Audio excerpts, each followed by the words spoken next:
So one of the things we're going to use in order to specifically select elements are going to be IDs and classes.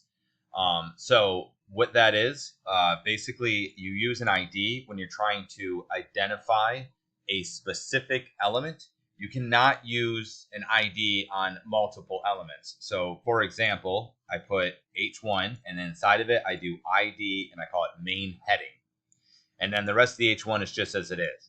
I cannot have another like an H2 and also give it an ID called main heading. You're not supposed to do it like that. This is the only one that can have that main heading.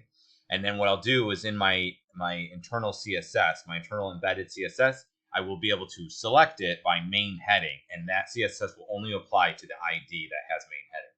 Class is very similar, except that you can apply it on multiple elements. So, for example, here I have my original one that you saw before, the ID, but then this P has a class called food description, food des, right?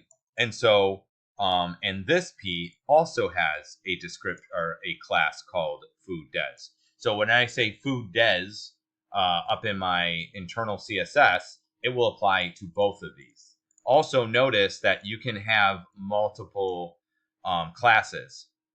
So as long as there's a space between the two, so subs is another class and food des is one class. So this one's going to inherit two CSS rules, CSS rules, and this one will only inherit the one.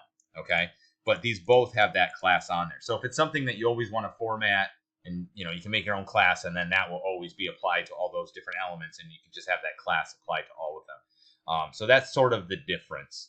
To be frank, you could not do IDs at all and just have a class and just only use it once, right? So really, IDs are sort of moot, but the idea is that they should be like more important